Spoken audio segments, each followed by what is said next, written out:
Bonjour à tous, aujourd'hui on se retrouve pour la présentation d'un livre que j'ai beaucoup apprécié. Il s'agit d'Empreintes et mémoires de naissance, les identifier pour s'en libérer, de Bernard Chaumeil, que j'ai reçu des éditions Secret d'étoiles pour pouvoir le partager avec vous. Et c'est un sujet que je trouve très intéressant, à savoir les blessures qu'on peut avoir pendant la conception, la grossesse et l'accouchement. Certains cas de figure qui peuvent faire qu'on ait des blessures et des choses qui bloquent et pour lesquelles on a des blocages sur lesquels il faut travailler pour se libérer. Voilà, donc ça va parler de ça. On va lire ensemble d'abord ce qui est écrit au dos. De notre naissance, nous ne savons finalement pas grand-chose. Au plus, quelques infos que nos proches nous ont transmises. Que se joue-t-il exactement? De quelle mémoire hérite-t-on? Y a-t-il une vie avant la vie? Les âmes se choisissent-elles? Existe-t-il une période préconceptuelle? Quelles sont les empreintes laissées par la vie embryonnaire, fœtale et natale? Comment l'expérience de naissance influence-t-elle notre vie d'adulte? En thérapie, la naissance est souvent la première expérience humaine et elle est bien souvent empreinte de traumatismes. Grossesse non désirée, accident, prématurité, césarienne, conception de remplacement qu'il faut libérer.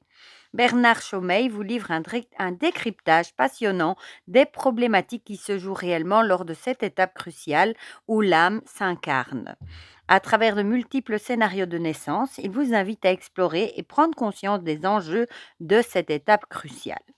Donc, il est au prix de 14,95 €. Comme d'habitude, je vous mettrai mon lien vers Amazon si vous avez envie de passer par là pour me donner un petit coup de pouce. Et sinon, il est disponible partout. Voilà, donc on va regarder ça ensemble. Bon, déjà, la couverture est très très jolie hein, avec ce petit bébé ici. Je trouve ça mignon. Et c'est vrai qu'on commence petit à petit à demander, parfois quand on va, par exemple chez un psy avec son enfant, enfin un pédopsychiatre par exemple, on commence tout doucement à demander s'il y a eu, des problèmes pendant la grossesse, si l'accouchement s'est bien déroulé, le poids du bébé, tout ça. Donc c'est vrai qu'on commence à s'intéresser à tout ça, mais bon, tout le reste, c'est vrai qu'on c'est pas des choses, qu'on entend parler, souvent. Voilà. Donc le livre ici, on a le sommaire, donc il est, coupé en plusieurs étapes, hein, on va dire. On a le préambule, puis on a l'étape de la préconception, une étape extraordinaire, puis on a l'étape de la conception, le oui à la vie, la gestation, la corporisation de l'âme, donc là c'est les semaines de grossesse, hein, le temps que le bébé reste dans le ventre, et puis on a l'accouchement avec la mise au monde, puis on a des conclusions et des annexes. Alors un avant-propos ici, très intéressant, un préambule aussi. Bon, je vous lis pas tout parce que sinon, ça va durer, longtemps. Mémoire et empreinte de naissance, qu'est-ce que c'est? Eh bien, il nous dit ici que la mémoire est la faculté de conserver, de se rappeler des choses, des événements passés. C'est l'esprit via le cerveau qui garde le souvenir du passé. L'empreinte, elle, est la conséquence de ce souvenir sur l'émotion, le mental ou le corps. Donc l'empreinte ou la trace plus légère semble néanmoins engager le corps et l'émotionnel plus que l'intellect. Elle repose sur la capacité d'un individu à enregistrer de manière plus ou moins parfaite des impressions qui sont parties liées au corps et au comportement émotionnel. Quand il y a un mauvais souvenir, autrement dit une mémoire, il y a une empreinte. Mémoire et empreinte constituent la mémoire cellulaire. Alors, certaines mémoires traumatisantes peuvent être effacées par une mémoire heureuse. Ce sera le cas lorsque la naissance se présente mal, qu'il y a un risque pour la mère ou pour l'enfant, mais que finalement tout se passe bien et que l'enfant arrive vivant et triomphant. L'arrivée heureuse pourra effacer l'angoisse de la mort et la douleur de la mère. Mais si en bonne mère, cette dernière fait fi de sa blessure, mettant en avant son bonheur d'avoir enfanté, il se peut que cette mémoire heureuse mette de côté la mémoire malheureuse en l'évitant ou en la rejetant, le déni. C'est là que cette mémoire peut devenir une empreinte, c'est-à-dire une marque douloureuse qui s'installe dans la personnalité et qui risque de l'altérer. Voilà. Alors, du coup, il nous dit ici aussi, que les blessures de la naissance et le mal-être qui s'ensuit résulteraient d'un malentendu que l'on peut envisager autrement. Ce malentendu serait fondé sur des mémoires premières, des sensations, premières idées du monde, des ressentis sur les autres, confuses ou inconfortables, voire traumatisantes, qui généreraient un désordre fondamental dans notre existence. Bon, ici, il donne un exemple. Alors, une nouvelle compréhension de la naissance. Voilà, ici, il vous explique hein, la manifestation du pouvoir créateur. Et avec ici, il parle de la lame du battleur. Alors, comment guérir les mémoires et empreintes de naissance? L'objectif, redonner du bon sens à la vie. Voilà, ici, il vous explique comment faire avec des exemples. Ça, je trouve ça très bien aussi. Il y a beaucoup d'exemples dedans. Comment cette thérapie fonctionne-t-elle? La prise de conscience. Et ensuite, on passe à la première étape qui est la préconception, une étape extraordinaire. Et là, vous avez plusieurs choses. Un processus initiatique. L'âme répond à l'appel de la terre. Donc là, c'est tout ce qui est avant la conception. L'initiation de l'âme à la réalité de la planète Terre, etc.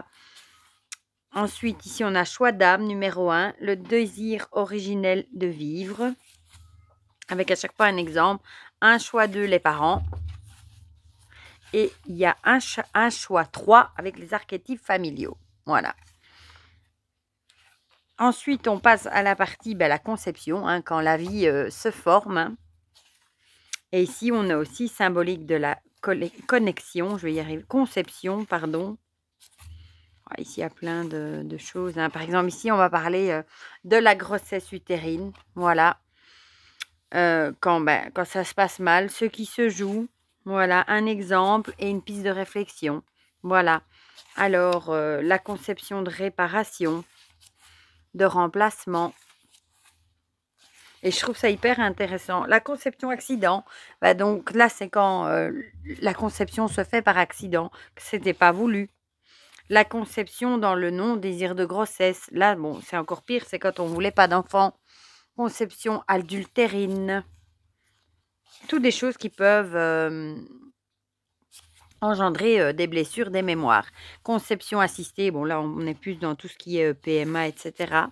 L'empreinte gémellaire, donc quand il y a des jumeaux aussi. Et ensuite on parle à la phase de gestation, donc le temps que le bébé reste dans le ventre. Hein. Semaine après semaine, donc de 1 à 5, voilà. Et il vous dit un petit peu les étapes du coup du bébé. Hein. Par exemple 14 à 17, c'est l'activation du corps causal. Et moi, je trouve ça très intéressant. De 23 à 27, c'est l'activation du corps astral. Voilà, etc. J'avais déjà un livre sur accompagnement à la naissance, je crois qu'il s'appelle. Mais je crois pas que c'était Gilles Tamalas, je sais plus. Mais je sais que j'en ai un quelque part. Voilà, donc ici, on est dans toute la conception. Ici, on a une partie sur l'avortement, la fausse couche. Et on a à chaque fois un exemple. Et alors, les pistes de réflexion, c'est ce que ça pourrait engendrer sur vous, en fait. Comme blessure ou mémoire. Le déni de grossesse. Je vous montre vite fait. Hein. Les traces de nos ancêtres. Et ensuite, on a la partie accouchement. Donc, la mise au monde. Hein, symbolique de la naissance. Voilà. La naissance dans le conflit. Vie-mort. Là, c'est par exemple... quand on vient au monde avec le risque de mourir, avec des risques d'accouchement compliqués, l'empreinte physique, la césarienne, bon, ça c'est quelque chose d'assez courant, hein. Voilà, lorsque la césarienne est subie ou programmée, c'est tout à fait différent, hein. Protocole de libération d'une cicatrice, un exemple, piste de réflexion. Naissance en siège, pareil, avec un exemple. Naissance prématurée, ce qui se joue, voilà, avec un exemple. Naissance en période de conflit, donc là c'est par exemple en période de guerre, les enfants qui naissent en période de guerre, c'est vrai que ce sont des choses qui sont chargées en énergie et on vous dit par exemple dans les pistes de réflexion, cherchez le secret qui se cache derrière ces volontés d'âme de s'incarner dans notre monde en feu. Ouais, c'est vrai qu'on se demande pourquoi elles auraient envie de s'incarner dans un monde où il y a la guerre. L'accueil des nouveaux-nés, abandon versus appartenance. La coupure du cordon, aussi rituel de passage, hein. Aussi toute une symbolique. Voilà, pratiques différentes selon les cultures. Exemple, piste de réflexion, voilà. Moi, je le trouve très intéressant. Puis, on a une conclusion.